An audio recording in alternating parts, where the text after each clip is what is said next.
श्रीमंत माणसं इतर श्रीमंत माणसांचं आणि त्यांच्या यशाचं कौतुक करतात. गरीब माणसं श्रीमंतांचा आणि यशस्वी माणसांचा द्वेष करतात. गरीब माणसं इतरांच्या यशाकडे द्वेष, असूया आणि ईर्ष्येच्या भावनेनंच बघतात किंवा मग ते नशीबवान आहेत असं कुरकुरत राहतात. हे श्रीमंत लोक नालायक असतात असं काहीतरी बडबडतात. तुम्हाला कळायला हवं की जर तुमच्या नजरेत श्रीमंत लोक कोणत्या ना कोणत्या प्रकारे वाईट असतील आणि तुम्ही चांगले बनू इच्छित असाल तर तुम्ही कधीच श्रीमंत होऊ शकणार नाही. ते अगदी अशक्य आहे. ज्याला तुम्ही धिक्कारता त्याच्यासारखे तुम्ही कसं बनू शकता? गरीब माणसं श्रीमंतांचा किती द्वेष करतात हे बघण्यासारखं आहे. आपण गरीब आहोत त्याचं कारण हे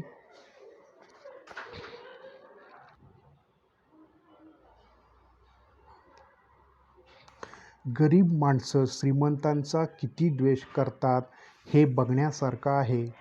आपण गरीब आहोत त्याचं कारण हे श्रीमंतच आहेत अशी त्यांची समजूत झालेली असते. सगळा पैसा त्यांनीच हडप केला म्हणून तर आमच्याजवळ काही राहिलं नाही. बळी पडलेल्या माणसांचं हे एक आवडतं वाक्य आहे. एक किस्सा सांगतो, तक्रार म्हणून नाही. वास्तवातील अनुभव ह्या तत्त्वाशी कसा संबंधित असतं ते सांगण्यासाठी. माझी आर्थिक परिस्थिती चांगली नव्हती तेव्हा माझ्याजवळ एक खटारा कार होती. गर्दीत मला लेन बदलताना कधी अडचण येत नव्हती. इतर कारवाले मला जागा करून देत असत.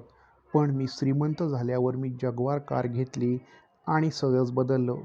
अचानक इतर कारवाले कट मारायला लागले आणि जाताना मला बोटही दाखवू लागले. काहीजण तर माझ्या कारजवळ कचराही फेकू लागले. सगळे केवळ ह्या कारणासाठी की माझ्याजवळ जग्वार होती. एके दिवशी मी एका गरीब वस्तीमधून कारने जात होतो. ख्रिसमसला एका धर्मदाय संस्थेला टर्की पोचवायला जात होतो. कारचं वरचं छत मी उघडलं होतं. माझ्या पाठीमागे एक ट्रक होता आणि त्यात 4 घाणेरडे तरुण बसले होते. अचानक त्यांनी मला माझ्या कारजवळ बिअरचे रिकामे कॅन फेकायला सुरुवात केली. कारला 4-5 ठिकाणी खरचटल्यावर माझ्या जवळून जाताना श्रीमंत बदमाश अशी शिवी देत ते गेले. मी ते फारसं मनावर घेतलं नाही.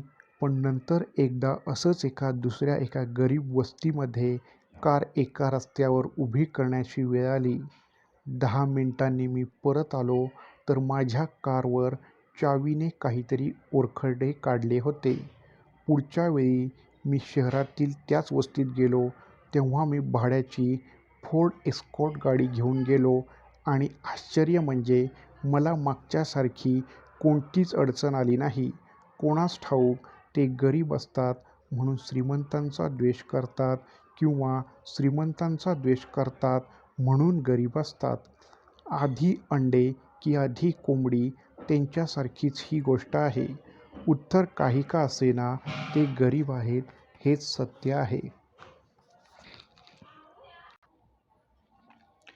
श्रीमंतांचा द्वेष करू नका असं म्हणणं सोपं आहे पण ते तुमच्या मूडवर अवलंबून असतं.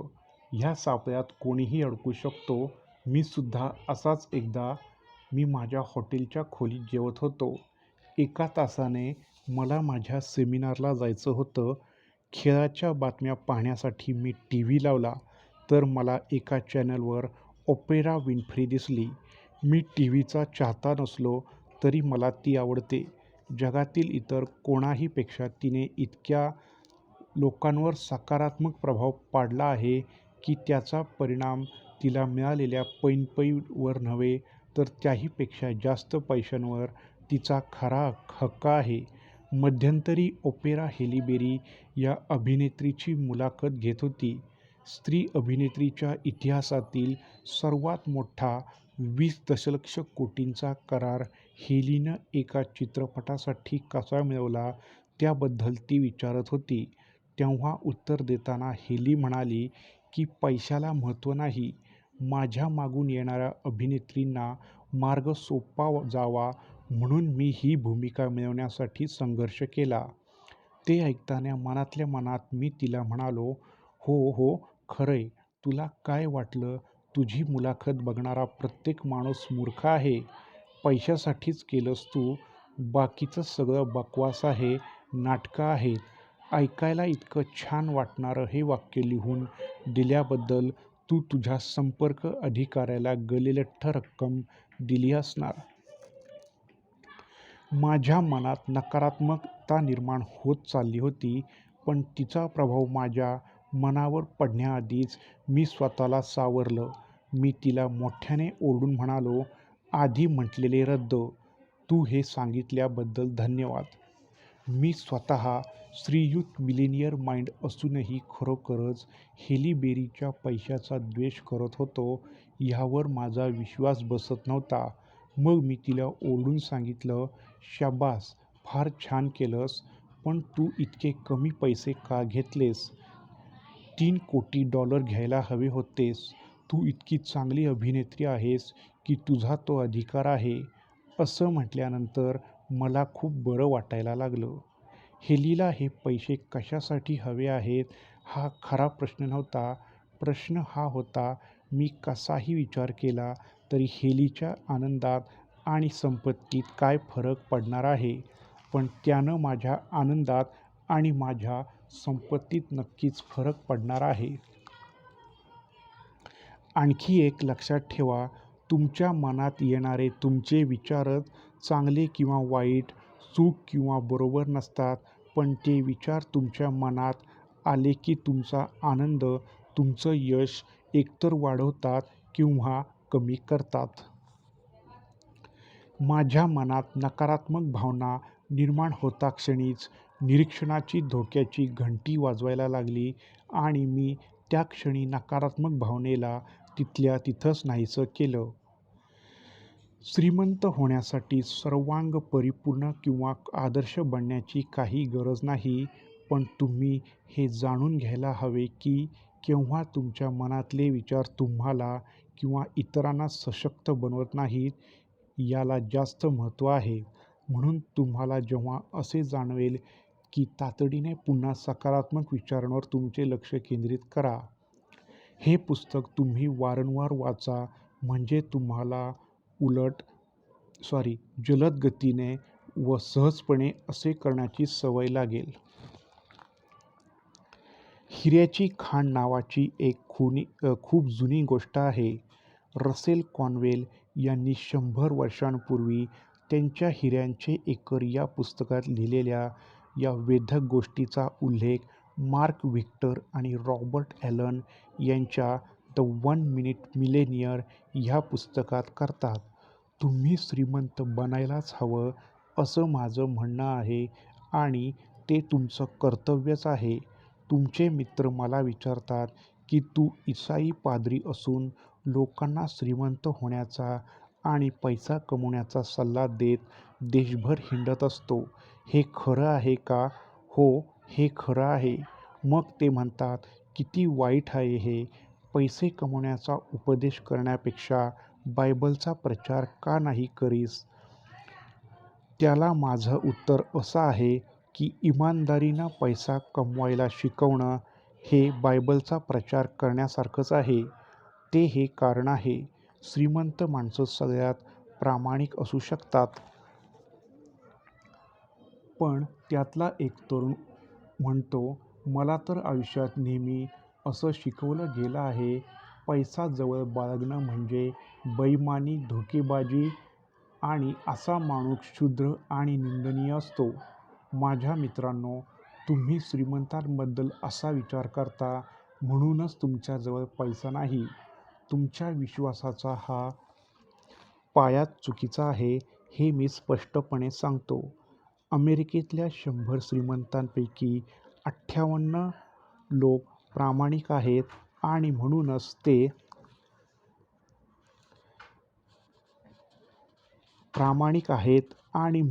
ते श्रीमंत आहेत. म्हणूनच मोठ्या विश्वासाने त्यांच्याकडे पैसा सोपवला गेला आहे. म्हणूनच ते मोठमोठे उद्योगधंदे चालवतात आणि भरपूर लोक त्यांच्यासोबत काम करतात. मग आणखी एक युवक म्हणतो, मी मी ऐकले की लबाडीनेच करोडो रुपये कमवता येतात. हो, तुम्ही आणि मी पण तसं ऐकले, पण खरं तर त्याची संख्या इतकी कमी आहे की त्याबद्दल वर्तमानपत्रवाले सारखं सारखं लिहून लोकांच्या मनावर इतकं बिंबवतात की लोकांना वाटतं पैसा बेईमानी केल्याशिवाय कमवताच येत नाही. माझ्या दोस्तांनो, मला फिलाडेल्फियाच्या उपनगरामध्ये घेऊन चला आणि त्यांची ओळख करून द्या, ज्यांनी या शहरामध्ये सुंदर घरं उभी केली, घराभोवती बागा केल्या. किती भव्य आणि कलात्मक घरं. तुम्ही मला तिथं घेऊन चला. मी तुमची ओळख चांगल्या लोकांशी करून देईल. त्यांचं चारित्र्यही चांगलं आहे आणि ते उद्योजकही आहेत आणि म्हणूनच ते सन्माननीय, इमानदार, पवित्र आणि सच्चे काटकसरी आणि विवेकी आहेत. आपण पैसा वाईट असतो असं इतके ओरडून सांगतो की धार्मिक लोकांना पैसा वाईट असतो असं खरंच वाटायला लागतं. पैशात सामर्थ्य असतं आणि ते मिळवण्यासाठी पुरेसे महत्त्वाकांक्षी असायलाच हवं, कारण पैसा कमवल्यानंतर तुम्ही जेवढं भलं करता तेवढं पैशाविना करू शकत नाही. बायबल छापायलाही पैसा लागतो. पैसे असतील तर चर्च बांधता येतात. पैसे असतील तर पाद्रींना तुम्ही देशविदेशी प्रचारासाठी पाठवू शकता. म्हणूनच मी म्हणतो, तुमच्याजवळ पैसा असायलाच हवा आणि तो इमानदारीनंच कमवायला हवा.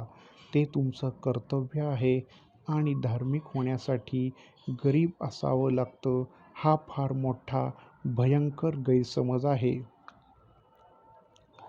कॉर्नवेलच्या कहाणीमध्ये बऱ्याच चांगल्या गोष्टी आहेत. पहिली गोष्ट म्हणजे विश्वसनीयतेच्या क्षमतेबद्दलची आहे. श्रीमंत बनण्यासाठी जे काही गुण लागतात त्यामध्ये इतरांचा तुमच्यावरचा विश्वास हा गुण सर्वात महत्त्वाचा आहे आणि वरचा आहे.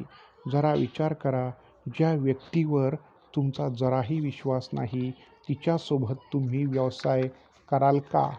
शक्यच नाही.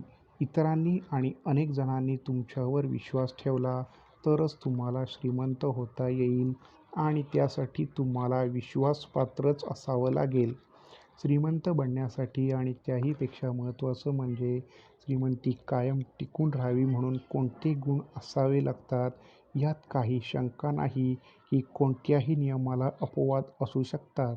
पण कोणतेही काम यशस्वीपणे करायचे असेल तर सकारात्मकता, विश्वसनीयता, एकाग्र चित्त, ठाम निर्धार, चिकाटी मेहनत, उत्साह, लोकव्यवहारात निपुण, योग्य संभाषण साधण्याची कुशलता, थोडी बुद्धी आणि कमीतकमी एका विषयात तज्ज्ञता हे गुण असायला हवेत. कॉर्नवेलच्या कहाणीमध्ये आणखी एक गमतीशीर गोष्ट आहे, ती ही की कोणताही माणूस चांगला आणि श्रीमंत किंवा श्रीमंत आणि धार्मिक असू शकत नाही, असं लोकांच्या मनावर बिंबवलं गेलं आहे. मी पण आधी असाच विचार करायचो. माझ्या मित्रांनी, शिक्षकांनी, प्रसारमाध्यमांनी आणि समाजाने मला शिकवले होते की श्रीमंत माणसं वाईट असतात, ते लोभी असतात, पण ते खोटं निघालं. हा गैरसमज भीतीवर आधारित आहे. माझ्या ओळखीचे जेवढे श्रीमंत आहेत ते सगळे खूप चांगले आहेत, हे मी माझ्या वास्तव जगातील अनुभवाच्या आधारावर सांगतो. आम्ही सान डिएगोला राहायला आलो तेव्हा एका श्रीमंत वस्तीत घर घेतले. आम्हाला ते घर आणि ती वस्ती खूप आवडली होती. पण माझं मन जरा जास्त चाचरत होतं. थोडी धास्ती वाटत होती, कारण मी तिथं कुणालाच ओळखत नव्हतो आणि आपण त्या सोसायटीत बसण्याच्या लायकीचे नाही असा माझा समज होता. म्हणून मी आपलं काम बरं आणि आपण बरं या गर्विष्ठ श्रीमंतांशी कोणताच संबंध ठेवायचा नाही असं ठरवलं. पण ब्रह्मांडाची वेगळीच योजना होती, काही दिवसातच 5 व 7 वर्षांच्या माझ्या दोन्ही मुलांनी तिथल्या इतर मुलांशी दोस्ती केली. माझ्या मुलांना शेजाऱ्यांच्या घरी खेळायला सोडून मी माझ्या कामावर गेलो आणि मला आठवतंय, संध्याकाळी मी त्या घराचा 20 फुटी नक्षीदार दरवाजा ठोठावला तेव्हा आतून दार उघडायला मुलांची आई आली आणि मैत्रीपूर्ण स्वरात म्हणाली, "हार्व, या ना आत. तुम्हाला भेटून खरंच खूप आनंद झाला." तिनं मला आईस टी आणि फळं दिली.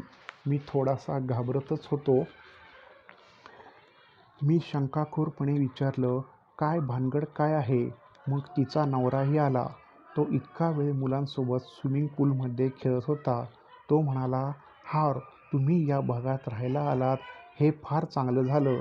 आज रात्री तुम्ही सगळे पार्टीला या. आम्ही तुमची सगळ्यांची ओळख करून देतो. तुम्ही गोल्फ खेळता की नाही? मी उद्या त्यासाठी क्लबमध्ये जाणार आहे. माझ्यासोबत माझे पाहुणे म्हणून चला." मी एकदम आश्चर्यचकित झालो. ही माणसं गर्विष्ठ कुठं होती? मी घरी आलो आणि पत्नीला सांगितलं की आज आपल्याला पार्टीला जायचंय. ती म्हणाली, "ते ठीक आहे, पण मी कोणते कपडे घालू?" मी म्हणालो, "ते सगळे लोक खूप अनौपचारिक आणि चांगले आहेत. कोणतेही कपडे घाल, तुला ते चांगलेच दिसतील." आम्ही त्या पार्टीला गेलो. तिथं आमची ओळख काही दयाळू, उदार आणि प्रेमळ लोकांशी झाली. गप्पा मारताना एका परोपकारी संस्थेला मदत करण्याचा विषय निघाला आणि एकामागून एक चेकबुक खिशातून निघायला लागले. माझा त्यावर विश्वासच बसत नव्हता. त्या स्त्रीला पैसे देणाऱ्यांची जणू रांगच लागली होती. पण प्रत्येक चेक एका अटीवर दिला गेला होता. जेव्हा तो चेक देणारी व्यक्ती एखादे परोपकाराचे काम करील, त्यात त्या स्त्रीनेही आपला वाटा द्यायला हवा. बरोबरच होते. त्या पार्टीतला प्रत्येक माणूस कोणत्या ना कोणत्या संस्थेचा अध्यक्ष होता. ज्यांनी आम्हाला पार्टीला बोलवले होते, ते समाजसेवी संस्थेच्या अनेक संस्थांशी जोडलेले होते. एका बालरुग्णालयासाठी अनेक श्रीमंतांना त्यांनी पैशाची मदत करायची विनंती केली होती. ते स्वतः दानी तर होतेच, दरवर्षी चॅरिटी डिनर आयोजित करायचे. त्यातून लाखो डॉलर जमा व्हायचे. एका डॉक्टरची ओळख झाली. ते जगप्रसिद्ध डॉक्टर होते आणि अक्षरशः खोऱ्यानं पैसा कमवत होते. ते एका ऑपरेशनचे 5 ते 10 हजार डॉलर्स घेत असत. दररोज 4 ते 5 ऑपरेशन करत असत. मी हे अशासाठी सांगितलं आहे की ते दर मंगळवारी गरिबांसाठी मोफत ऑपरेशन करत असत. मंगळवारी ते पहाटे 6 पासून ते रात्री 10 पर्यंत अखंडपणे मोफत ऑपरेशन करत. शिवाय ते इतर डॉक्टरांना सुद्धा असंच मोफत सेवा देण्याचा आग्रह करत. हे सगळं पाहून माझे डोळे उघडले. हे काहीच सांगायला नको. श्रीमंत लोक लोभी आणि गर्विष्ठ असतात, हा माझा गैरसमज वास्तवाच्या प्रकाशात तिथल्या तिथं विरघळून गेला. माझी जेवढ्या श्रीमंत लोकांशी ओळख आहे, ते सगळे चांगले आहेत, उदार आहेत असा माझा अनुभव आहे. जे श्रीमंत नसतात ते उदार आणि चांगले नसतात असं मला म्हणायचं नाही, पण सगळे श्रीमंत चांगले नसतात हा तर अगदीच गैरसमज आहे, एवढं नक्की. ज्याला कंगाल व्हायचंय त्यानं श्रीमंतांचा द्वेष करावा. आपण सगळे सवयींचे गुलाम आहोत आणि सवय मोडण्यासाठी अभ्यासाची गरज आहे. श्रीमंतांचा द्वेष करण्याऐवजी त्यांना आशीर्वाद देण्याचा, त्यांची प्रशंसा करण्याचा आणि त्यांच्यावर प्रेम करण्याचा तुम्ही सराव करा, असं माझं म्हणणं आहे. असे करून कळत-नकळत तुम्हाला कळते की तुम्ही आता करीत आहात त्याप्रमाणे जेव्हा तुम्ही श्रीमंत बनाल, तेव्हा इतर लोकही तुमचा धिक्कार करण्याऐवजी तुमची प्रशंसा करतील, तुम्हाला आशीर्वाद देतील, तुमच्यावर प्रेम करतील. एक प्राचीन म्हण आहे की तुम्हाला ज्याची इच्छा असते त्या गोष्टीला आशीर्वाद द्या. तुम्ही जर एखादं सुंदर घर बघितलं तर त्या घरमालकाला आणि घराला दोघांनाही आशीर्वाद द्या. एखादी सुंदर कार बघितली तर कारच्या मालकाला आणि कारला दोघांनाही आशीर्वाद द्या. एखादं परिपूर्ण कुटुंब बघितलं तर कुटुंब प्रमुखाला आणि त्याच्या परिवाराला दोघांनाही आशीर्वाद द्या. कुणा व्यक्तीचं सुंदर शरीर बघितलं तर त्या सुंदर शरीराला आशीर्वाद द्या. सांगायचं तात्पर्य एवढंच आहे, तुम्ही कोणत्याही गोष्टीचा, मग ती कोणत्याही आकारात प्रकारात असो, तिचा द्वेष करत असाल तर ती तुम्हाला कधीच मिळणार नाही. एक सूचना, एखाद्या सुंदर काळ्या रंगाच्या आणि छत उघड्या असलेल्या जग्वारमध्ये जाणारी व्यक्ती दिसली तर तिच्या कारला दगड मारू नका. धन्यवाद.